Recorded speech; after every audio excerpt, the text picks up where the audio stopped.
Iran আর আমেরিকার মধ্যে সম্পর্ক শুধু বৈরিতা নয়, এটা যেন অবিশ্বাসের গভীর এক খাত। এখন সেই অবিশ্বাস থেকে ইরান তুলে নিল সবচাইতে বড় পদক্ষেপ। তারা আমেরিকার জিপিএস ব্যবস্থা পুরোপুরি বন্ধ করে দিয়েছে এবং বেছে নিয়েছে চীনের তৈরি বেইদু স্যাটেলাইট নেভিগেশন।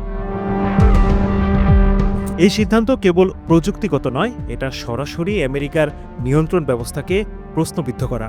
এটা বলে দিচ্ছে ভবিষ্যতে লড়াই কে পরিচালনা করবে, তা ঠিক করবে শুধু অস্ত্র নয়, তথ্য কার হাতে আছে তার ভিত্তিতে। গত সপ্তাহে যখন ইরান ইসরায়েল যুদ্ধ চলছিল, ঠিক তখনই ইরান এক চরম কৌশলগত সিদ্ধান্ত নেয়। তারা পুরো দেশ থেকে আমেরিকান জিপিএস বন্ধ করে দেয় আর বেছে নেয় চীনের তৈরি বেইদু স্যাটেলাইট সিস্টেম। কিন্তু কেন? কারণ ইরান জানে শত্রুর হাতের যন্ত্র দিয়ে লড়াই করা যায় না। জিপিএস শুধু পথ দেখায় না, তথ্যও দেয়, আর তথ্যই এখন সবচাইতে বড় অস্ত্র। ইরান দাবি করছে হোয়াটসঅ্যাপ, ইনস্টাগ্রামের মতো অ্যাপ গোপনে তাদের সামরিক কর্মকর্তাদের লোকেশন শত্রুপক্ষের হাতে তুলে দিচ্ছিল।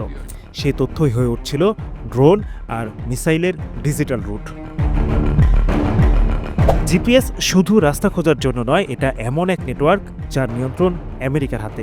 কেউ যদি আমেরিকার পছন্দের তালিকায় না থাকে, তবে তারা চাইলেই আপনার দেশের স্যাটেলাইট নেভিগেশন বন্ধ করে দিতে পারে, চুপিসারে নজরদারি চালাতে পারে, এমনকি সাইবার হামলাও। সোভিয়েত যুগে তৈরি এই জিপিএস ছিল একমাত্র পথ, কিন্তু সেই একচ্ছত্র আধিপত্যকে চ্যালেঞ্জ ছুটছে এখন বেইদু। ৪৫টির বেশি স্যাটেলাইট নিয়ে চীনের বেইদু এখন জিপিএসের চেয়েও নির্ভুল, আর তার উপর রয়েছে এনক্রিপ্টেড সিগন্যাল আর শর্ট মেসেজ পাঠানোর সুবিধা। অর্থাৎ যুদ্ধক্ষেত্রে মোবাইল নেটওয়ার্ক না থাকলেও মেসেজ আর লোকেশন পাঠানো সম্ভব।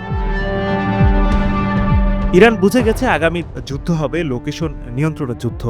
আমেরিকার তথ্য নির্ভর সাম্রাজ্য থেকে বেরিয়ে চীনের সঙ্গে ইরান তৈরি করছে এক নতুন প্রযুক্তি বলয়। তাদের ট্যাঙ্কার, যুদ্ধজাহাজ, ড্রোন এখন পশ্চিমা নজরদারির বাইরে চলতে পারবে।